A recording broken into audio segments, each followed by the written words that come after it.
Hi there, this is Nicola and welcome to my channel, Forever Young Autobiographies. It's the place to learn how to write life stories for family and friends so that unique memories can live on for future generations. I'd love for you to subscribe and like this video. Today's topic is all about learning new writing techniques to make your writing more captivating, telling a good story, i.e. something that's not boring. Now, this is a follow-up video or article on my website. We talked about 3 other techniques about similar topics, and it was so popular that I thought I'd bring you 3 more. So let's jump in.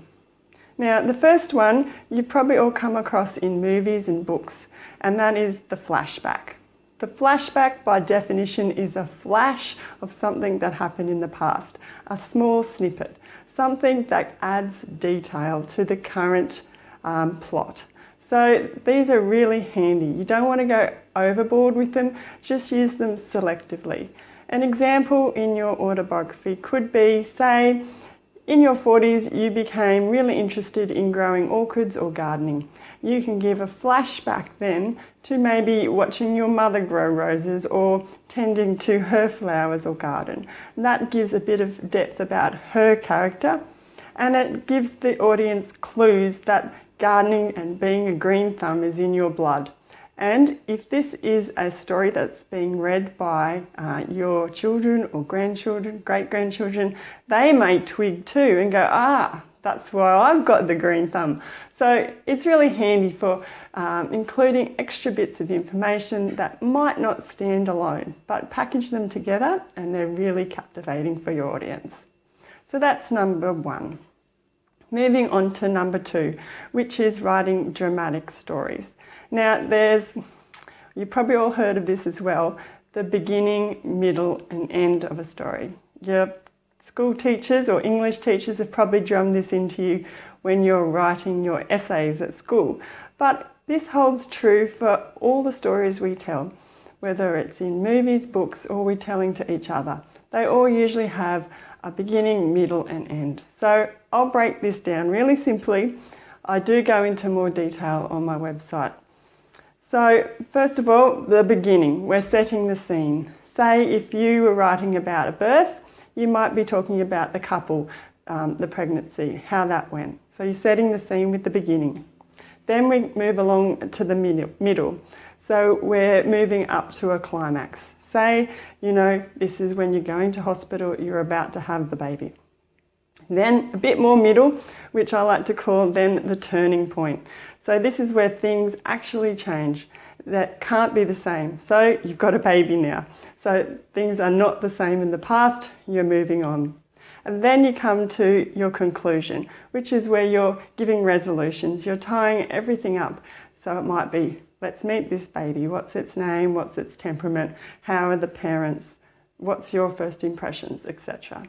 So that's your captivating story or a dramatic structure. Beginning, middle, a bit more middle with a turning point and then an end. So that seems simple enough, yes? Well, I've got the third one for you now, which is all about being reflective in your writing. Now, when you're writing an autobiography, you have the benefit of hindsight. Now, this is really great for your readers because they love to find out your perspective looking back. So you're thinking about things like analysis and giving comment. Now, the best things to do when you're writing reflectively is to say why things happen. Maybe it was out of your control at the time. There might have been a turning point in your life and you can give some background about that. Maybe it was to do with your parents' decision or the social climate. But if it's something that you had control about too, put that in. Like, for example, maybe you chose to go to university in another town rather than take a promotion in your current town or workplace. So you can give background to that. Especially emphasise who or what forced that turning point or that change. Give that reflection. The best place to probably put this is at the end of a chapter or the beginning or the end of a book if it's a really, really big turning point. So keep that in mind. Use your hindsight. So just to summarise, There's some more amazing ways to make your writing captivating or write a good story, i.e. something that's not boring and that people really want to read. So to recap, we've got number 1, use the flashback. Number 2, dramatic structure, so beginning, middle and end. And third, think about reflective writing. So that will all make your stories more interesting and want to be read, which is our ultimate goal, to share our life story. Now, if you'd like to learn more about this, head over to my website, foreveryoungautobiographies.com. I go into much more detail in a similar article to this video, so make sure you check that out. And if you'd like to discover the turning points in your life, then I've got some free video training you can sign up to. I'll leave the details in the description box below. And that's where we go through a few exercises together and we nut out the key memories that you'd like to include in your autobiography, memoir or life story project. So make sure you check that out. And I'd really love some feedback on this video, so let me know which of those 3 techniques you're looking to use or you have used. Maybe you've got a favourite. Let's share that with other watchers. And if you found this video helpful, please subscribe and give it a thumbs up and like it. It really helps other people find the video and the channel.